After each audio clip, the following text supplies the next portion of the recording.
What's up, interwebs? It's me, XoXo, and today I'm here to give you my brief initial review of the Xbox One X. Let's get started. Yes, Microsoft's console, touted to be the console Jesus of all consoles, is finally here. And for its arrival, I'm gonna give you some basic info about it based on my experience with it thus far, and then give you my ultimate opinion. Sound like a review?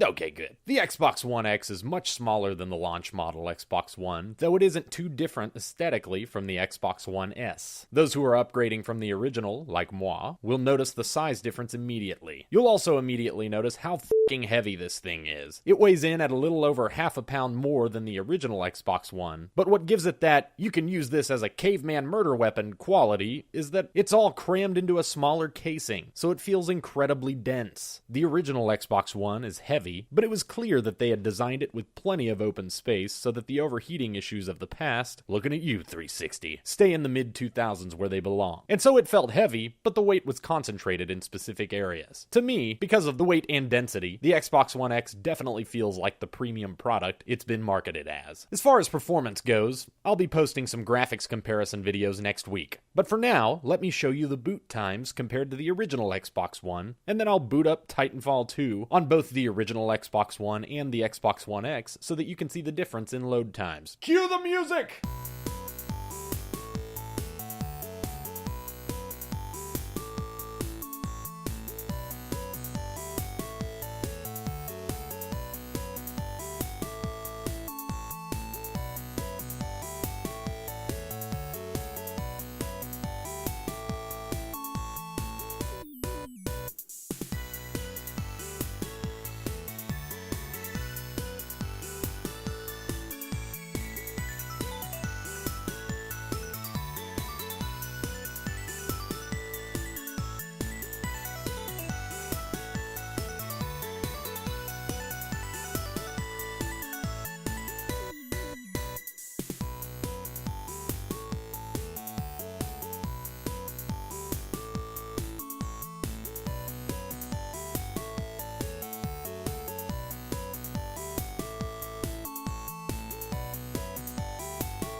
With the limited time that I've had with it thus far, I can't tell you how long this system will last, or that it's the best console that's ever existed. But I can tell you this. If you exclusively or primarily play the Xbox One, and you've been using a launch or near-launch model, the difference is going to be pretty stark, especially when using it on a 4K TV with high dynamic range. The boot times are better, games load faster, and even the couple of games that I tested that aren't enhanced for the Xbox One X yet perform with more frame rate stability and better load times than on the original Xbox One. And even if you're not using a 4K TV, the performance and visual boost will still be evident, as even with normal, unenhanced Xbox One games, you'll still benefit from the aforementioned qualities, as well as anisotropic filtering, which will essentially make your textures look less pixelated and improve the overall visual quality of the games you're playing. Also, if you're on a 1080p TV and playing games that are pushing 4K textures, you'll benefit from super sampling, which is a fancy way of saying that the 4K image is still going to be rendered, so you'll still get better visuals, you'll just be viewing those 4K textures on a 1080p display. Confusing? Maybe? Moving on. That being said, if Xbox One is your primary gaming funnel, is it worth dropping $500 on? That's all relative, obviously, but for someone like me that spends as much time as I do on the console, it's well worth the upgrade. If you're a PS4-leaning gamer and you've been wondering if this is the time to grab an Xbox, again, that's all relative. PS4 has some incredible exclusives, and if you're going to stick with playing multi-platform games on your PS4, or if you have a bigger friend pool in that ecosystem, it's probably not worth the money. If you're somewhere in the middle, then this is definitely the most powerful console, and with multi-platform game releases, you're most likely going to get the best visual fidelity and performance out of those games on the Xbox One X. It's definitely not going to beat a PC with a GTX 1070 or higher, but it's hard to argue with the performance per dollar you get with the Xbox One X. You'd be hard-pressed to build an equivalent PC that runs games this smoothly and with these visuals, in large part due to the fact that the OS on the Xbox One X is devoted and tailored to run on a gaming console, and a majority of hardware resources are going straight to the games you play,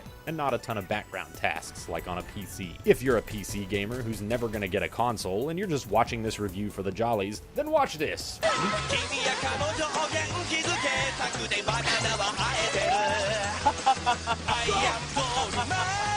Truly stunning. All in all, I would recommend this console. Is it for everyone? Clearly no. But if what you've seen or heard is appealing and it fits your budget and lifestyle, then you'd be hard-pressed to get performance like this out of $500 anywhere else. Thank you so much for watching. You guys are amazing as always. I'll see you next time. Later!